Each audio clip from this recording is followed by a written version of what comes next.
Ahojte všetci a vitajte na ďalšom dobrodružstve s nami. Dnes sa vydáme na návštevu starého stredovekého hradu na Slovensku, ktorý je opradený legendami o tajomstve a úcte. Tu je mapa, ako sa tam dostať z Bratislavy, hlavného mesta Slovenska. Oravský hrad, ktorý sa nachádza v prekrásnom regióne Orava na Slovensku, je dôkazom stáročnej histórie a architektonického zázraku.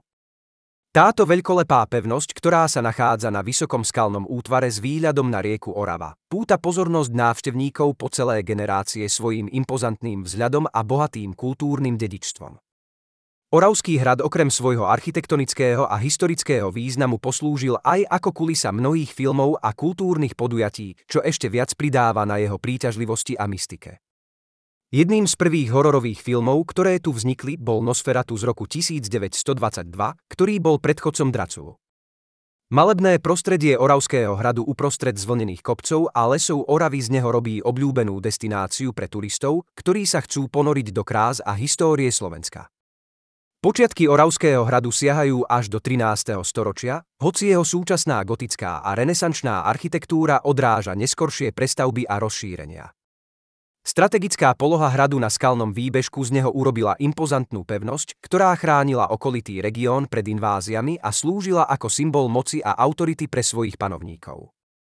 Impozantnému exteriéru hradu zodpovedajú jeho zložité interiéry, ktoré obsahujú krásne zachované miestnosti vrátane rytierskej komory, kaplnky a veľkej sály. Návštevníci Oravského hradu môžu preskúmať jeho kľukaté chodby, vystúpiť na jeho veže s panoramatickým výhľadom na okolitú krajinu a obdivovať jeho zachovalú stredovekú architektúru. Jednou z najznámejších legend spojených s Oravským hradom je príbeh o Bielej pani, prízračnom zjavení, o ktorom sa hovorí, že sa túla po chodbách hradu. Podľa miestneho folklóru je Biela pani duchom krásnej mladej ženy, ktorá tragicky zomrela na hrade a teraz straší v jeho chodbách, aby varovala pred blížiacimi sa katastrofami alebo ponúkala vedenie tým, ktorí to potrebujú. Povesť o Bielej pani, ktorá sa spája s Oravským hradom, je populárna a tiavalá rozprávka, ktorá sa v slovenskom folklóre traduje z generácie na generáciu.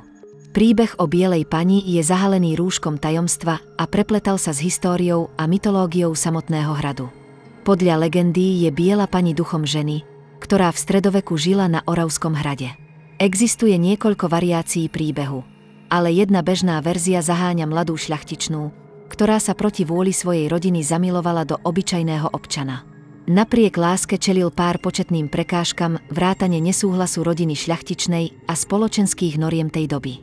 Je tragické, že milovaný šľachtičnej bol zabitý v bitke alebo spore, čo zanechalo jej sôdce a bezútešnú. Šľachtičná premožená žiaľom a zúfalstvom si buď vzala život, alebo podľahla chorobe a zomrela medzi múrmi Oravského hradu. Hovorí sa, že jej duch sa zdiežiaval na hrade, nevedel nájsť pokoj a navždy spútaný s miestom, kde tôpela a zomrela. Biela pani je často zobrazovaná ako spektrálna postava oblečená do splývavého bieleho rúcha, s vlasmi kaskádovitými okolo jej éterickej podoby. Hovorí sa, že sa nečakane objaví v chodbách a komnatách hradu, niekedy sprevádzané žalostným kvílením alebo vyžarujúcim chlad, z ktorého behá mráz po chôpte tým, ktorí sa s ňou stretnú. V slovenskom folklóre sa Biela pani považuje za predzvesť nešťastia alebo blížiacej sa katastrofy, ktorá varuje pred nebezpečenstvom alebo ponúka vedenie tým, ktorí sú stratení alebo v núdzi. Hovorí sa, že jej prítomnosť vzbudzuje pocit nepokoja a tajomstva, pričom mnohí návštevníci Oravského hradu hlásia pozorovania alebo senzácie pripisované strašidelnej prítomnosti Bielej pani. Legenda o Bielej pani zaujala predstavivosť miestnych obyvateľov i turistov a dodáva Oravskému hradu ako historicky významnej a kultúrne bohatej pamiatke príťažlivosť a tajomnosť. Či už je to vnímané ako romantická tragédia alebo nadprirodzené tajomstvo, Biela pani zostáva symbolom bohatej histórie hradu a pretrvávajúcej fascinácie nad prirodzenom. V posledných rokoch sa vyvíja úsilie o zachovanie a propagáciu Oravského hradu ako kultúrnej pamiatky a turistickej atrakcie. Projekty obnovy pomohli zachovať štrukturálnu integritu hradu a zachovať jeho cenné zbierky artefaktov a umeleckých diel, čím sa zabezpečilo, že aj naďalej poteší a inšpiruje návštevníkov z celého sveta. Oravský hrad je symbolom slovenského bohatého dedičstva a architektonickej zdatnosti a ponúka pohľad do povestnej minulosti a kultúrneho odkazu krajiny. Jeho ohromujúca krása, historický význam a mystické čaro z neho robia nevyhnutnú destináciu pre cestovateľov, ktorí sa chcú ponoriť do očarujúceho sveta stredovekých hradov a legend. Trvalá príťažlivosť hradu pripomína trvalý odkaz historických pokladov Slovenska a dôležitosť ich uchovania pre budúce generácie, aby si ich mohli vážiť a užívať si ich.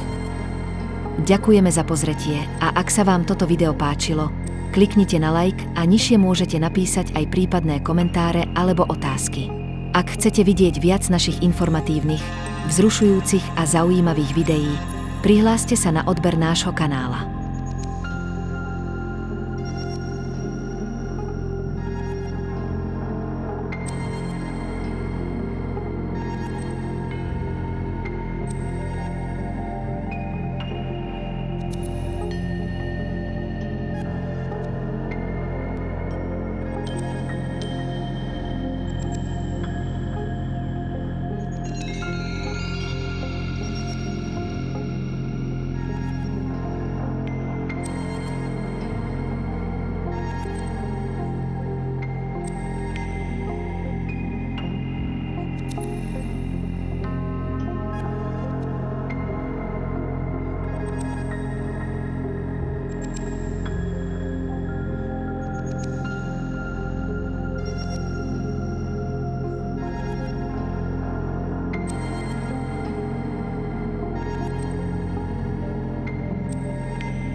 Ďakujeme za pozretie a ak sa vám toto video páčilo, kliknite na like a nižšie môžete napísať aj prípadné komentáre alebo otázky. Ak chcete vidieť viac našich informatívnych, vzrušujúcich a zaujímavých videí, prihláste sa na odber nášho kanála.